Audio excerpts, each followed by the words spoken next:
And now, a matter of execution. A tale well calculated to keep you in suspense.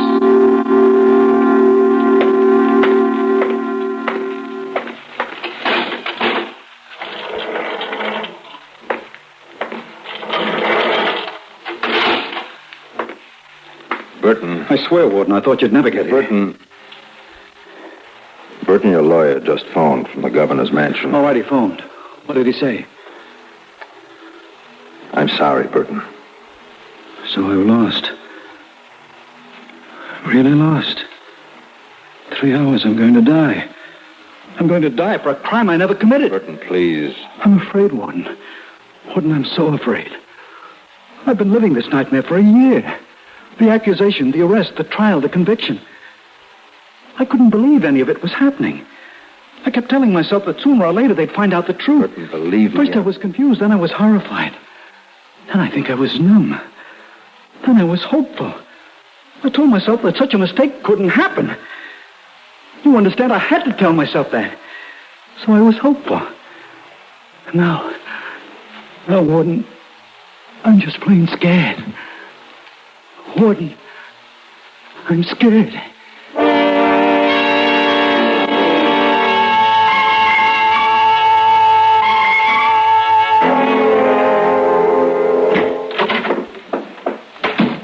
Evening, Mr. Clay. Evening, Bobby. What can I do for you? Quart of ice cream, Mr. Clay. Next. I know. Vanilla for your mother, chocolate for your father, and, Strawberry for me. Right. See, I remember. And charge it to your mother's account? Yes, sir. It's warm this evening. You mind opening the front door, Bobby? A little fresh air be nice right now. Sure, Mr. Clay. Air smells nice, Mr. Clay. It does at that. A sprinkler just came through this street and wet it down. Yeah, now just let me enter the charge, Bobby. Yeah, there. And here's your quart of mixed. No, stay where you are, Bobby. I'll bring it to you. Just as soon feel the fresh air on my face. Here you are. Thanks, Mr. Clay. You're welcome. Street looks pretty, doesn't it? All wet and shiny. Mr. Clay, look at that car. It's sledding all over the street. It's out of control. It's heading right for the lamppost. Mr. Clay, look. The man lying there in the street. The driver. He was thrown right out of the car. Come on. Look, Mr. Clay. He's so still. Is he dead? I don't know. If he isn't, it's a miracle. Well, now you wait here, Bobby. I'll phone in a report. Get help in an ambulance. But Mr. Clay, what'll I do? There's no one else here. I don't know what...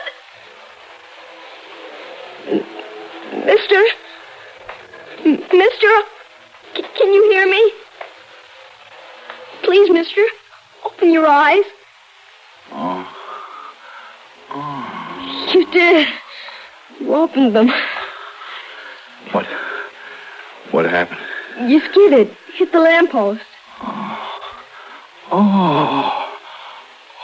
Kid, I'm hurt. I'm hurt bad. Yes, sir, but help's coming. Mr. Clay went to phone for the ambulance. Listen. Are we all alone? Yes, sir. Oh, I'm weak, kid. Oh, I'm awful weak. I'm afraid I can't make it. I'm gonna die. No, mister, no. Hey, kid, come here. Closer. I gotta tell somebody before it's too late. Oh, I mustn't black out before Come here closer. Yes, sir. Listen, you tell the police. I confess. Listen, there's a man named Burton. He's gonna hang tonight. He's innocent. Remember this, kid? Burton's innocent. I killed that pawnbroker. Tell him. Oh, there's a gun I used. It's hidden. It's hidden under the back seat of my car. Mister! Ambulance will be here any minute. Mr. Clay, listen. A terrible thing is happening. Terrible.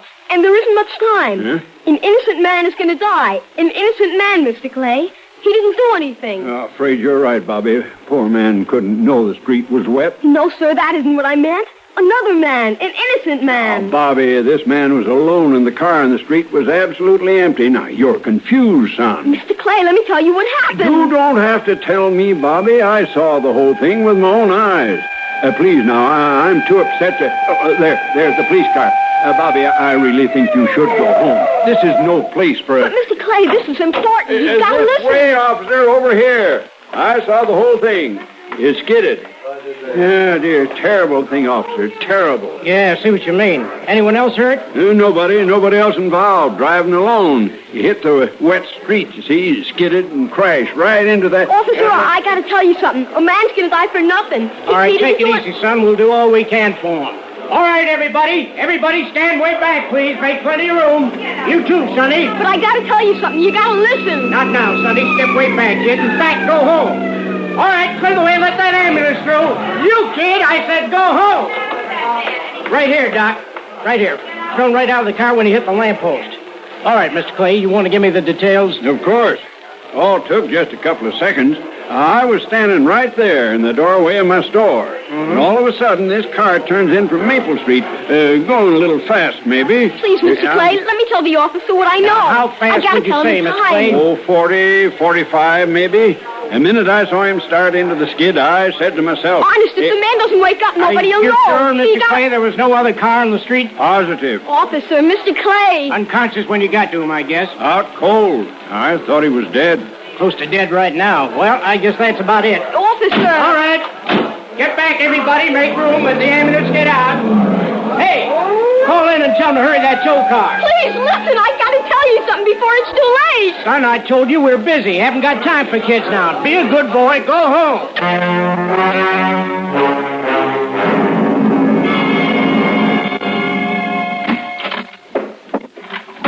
That you, Bobby? Yes, Mama.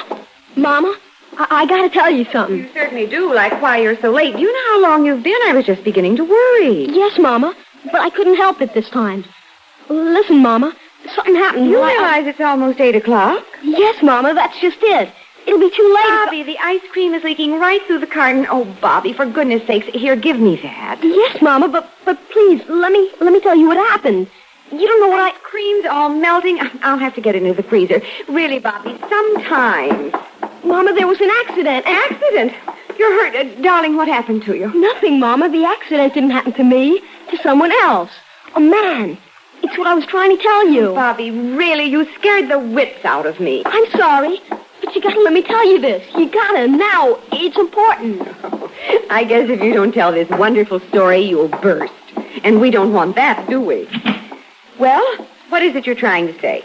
Gee, I thought I'd never get to tell you. You see, there's a man. He's not bad. He didn't do what they think he did. The other man... Now, wait a minute, darling. Slow down. What man are you talking about? Why was he bad? He wasn't bad. That's just it. He didn't kill anybody. They just think he did. It was the other man. Oh, just a minute, darling. That must be your Aunt Louise. I've been expecting her call. Excuse me. Hello. Mama, please. You said you'd listen. Louise? Yes, well, did you look it up? Mama, let me tell it to you from the beginning. Then maybe you'll understand. Just a second, Louise. Bobby, dear, don't interrupt Mother when she's on the phone. Hello, Louise. Yes, just Bobby. Naturally. Right now, while I'm on the phone. Isn't that the truth? Oh, of course, every time. Well, why should your youngster be any different? Mama, please ask Aunt Louise to hold the wire. You said you'd listen. Oh, what's that, Louise? 1 second. Bobby, if you keep talking while I'm on the phone, I can't hear Aunt Louise. Hello, dear. Just Bobby again. Now, what were you saying? Mama! Hush, dear. Yes? Oh, you have the recipe right in front of you. Well, then start with the part after 2 heaping cups of sugar. I'm sure I'm right up to there. A man will die, Mama. He'll die. Later, Bobby. Yes? Mm-hmm. Oh, yes. Now I see where I made my mistake. Please, Mama, please. It'll all be my fault. I've got it now, Louise. Thanks, dear. How's Walter? Oh, no, not again. Well, it's probably just the weather. Mama! Give me my love. Bye, dear. Now, Bobby, what was it you were telling me? About the accident. The man was hurt so bad. He's dying, I think. And he killed somebody. But there's another man, and they'll hang the other man. But it's a mistake. He didn't kill anybody. He's innocent. But they don't know that. What really... Believe it or not, I'm home. There's Daddy. Hi, Roy. Now, Bobby, I really have to get dinner ready, and I'm sure that if the man didn't kill anyone, nobody will want to hang him. Anyway, if it was all an accident... Wait, you didn't hear the whole thing. Well, not now, dear. Tell me your story later. But, Mama, there's no time. Of course there is. It just seems that way to a boy of 11. But really, whatever it is you want to tell me, I'm sure there's plenty of time.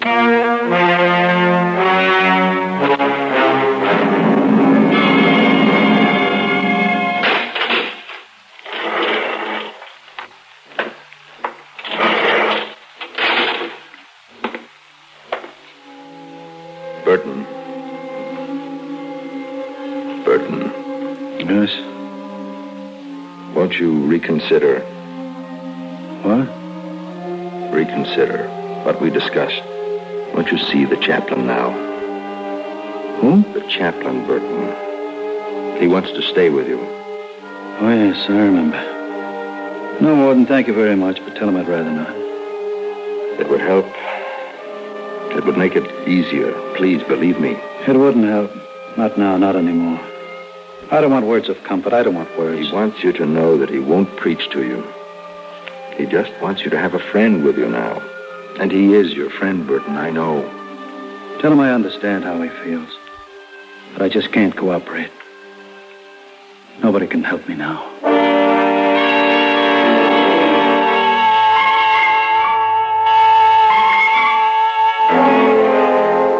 Well, son, no hello for your dad? Hello, Daddy. Daddy, I gotta tell you something. Can I? Of course you can. Just give me a chance to wash up. Hey, you could stand to wash yourself. Come on upstairs. And you listen? Sure. Well, first, Daddy, I better tell you about this man in jail. Jail, huh? What do you know about that? He's innocent. And tonight... Yeah, what's for dinner? Chicken. If you don't hurry, burnt chicken. We'll hurry. Come on, Bobby. Daddy, please, listen. It's important. Sure. Now into the bathroom with you. Quick. If somebody doesn't tell what really happened, then... Face, Bobby. Daddy, it's getting late. The other man told me Wash your face. And here's your towel. You see, there was an accident. Now, let me to the sink, Bobby. I have to wash, too, you know. And the man was hurt. And he'll die before anyone knows that the man in jail didn't kill anyone. He did. The other one. Understand what I mean, Daddy? Bobby, the towel. Quick, I got soap in my eyes. Yeah, thanks. So we've got to tell him in time, or the man will be... Did Mama get my gray suit from the cleaners? You didn't listen. I told you it was important. Bobby, where are you going?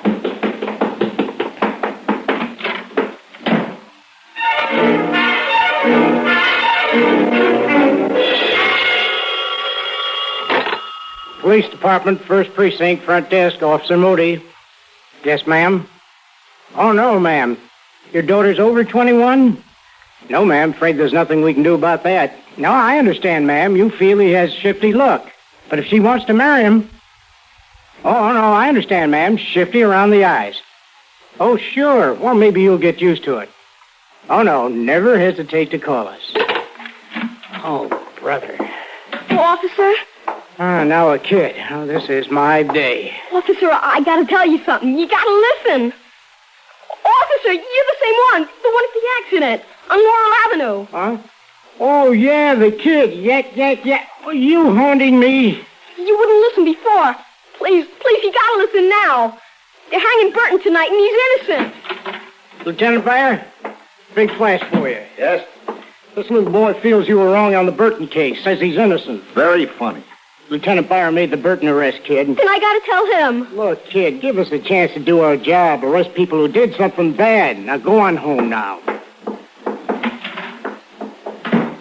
How do you like that? 6 crackpots in here today, convinced Burton is innocent. Same 6 we get every time on the day of an execution. But a kid is a new experience. It's that kid. He threw a stone through the window. Get him back in here. I did it. You can arrest me. And then will you listen to me? Of all the... Do you realize what you just did? You don't look like the kind of boy who does a thing like that. What's the idea? Well, I had to make you listen. Yes, I guess you did. All right, I'll listen. But this better be good.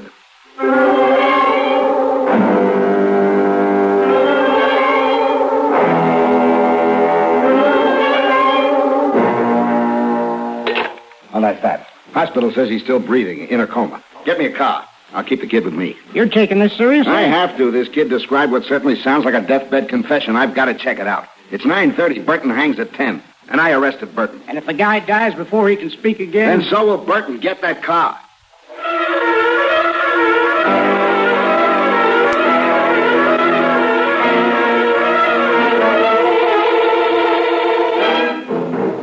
He's still unconscious, isn't he? Yes. Will he die? Any minute. Can he wake up for a little? You see what the doctor and nurse are doing. They're trying. But he already told me, and I told you. Look, you're sure you told me everything he said, that he knew he was dying, that he confessed, that he killed the pawnbroker, that Burton is innocent. Is that everything? Yes, sir. That's everything. Hello, kid. He woke up. I'm Lieutenant Byer of Homicide. Do you have a statement to make to the police? You brought them, kid. Yes, sir. We've very little time. You realize you're dying. Yes. The statement you make to me has the solemn force of a deathbed confession, so help you God. Yes. Yes. I killed that pawnbroker. Burton is innocent. So help me, God. And the gun? The gun? What did you do with... No use, he's dead. I should have the proof. I should have the proof. What proof? He told you. The gun, the missing gun, it would guarantee the thing. Oh, I know where that is. What? That's the other thing he told me. The gun is under the back seat of his car. Hello. Hello, operator. This is Lieutenant Byer of the city police. This call is official. Get me Maple 1000, urgent. Hello, this is Byer, Homicide. Put me through to the wrecked car, pound fast. What time is it? 10 minutes to 10. Hello. Hello. Hello, Mac, what's holding us up? Look, I said fast, emergency. So ring on another line. Only one. Then break in. You can do that. I don't care if he's talking. I don't care who he's talking to. I don't care if he's talking to Eisenhower. Break in. Big deal. Walsh is talking. Come on, McGillicuddy. Tell Walsh it's me. This is a must. Hello. Hello, Walsh, Byer. Never mind that. This is important and immediate. Right. You have a wreck towed in from a Laurel Avenue crash a couple of hours ago, right? You're looking right at it now. Look under the back seat and tell me what you find, and hurry. Keep your fingers crossed, kid. Hello, you did? What caliber? 38. Perfect. Hello, operator, this is Lieutenant Byer again. Official call again. Immediately, matter of life or death. Get me the state penitentiary.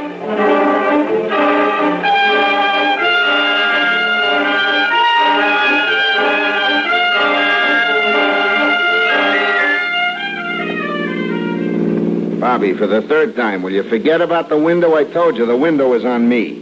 Thanks. Forget it, you're the department's guest. And stop thanking me for driving you home. A detective your age can't be walking alone at night. Yes, sir. You know, for a boy of 11, you did quite a job tonight. You saved a man's life.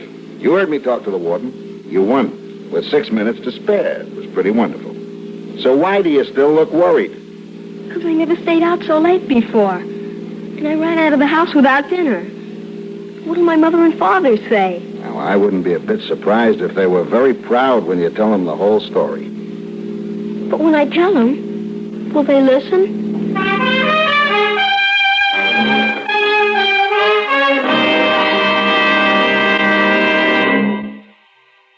Suspense.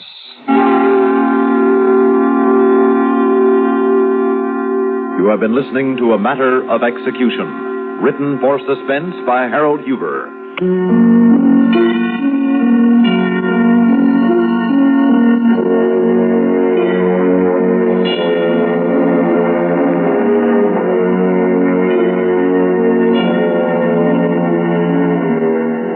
Heard in tonight's story were Peter Laser, Ginger Jones, Santos Ortega, Martin Blaine, Bernard Grant, Nat Poland, Sam Raskin, Bill Adams, and Harold Huber.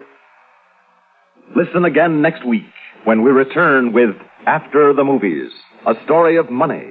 Money to buy a funeral. Another tale well calculated to keep you in suspense. You've been listening to the OTR Gold Network. Find more classic radio at otrgold.com.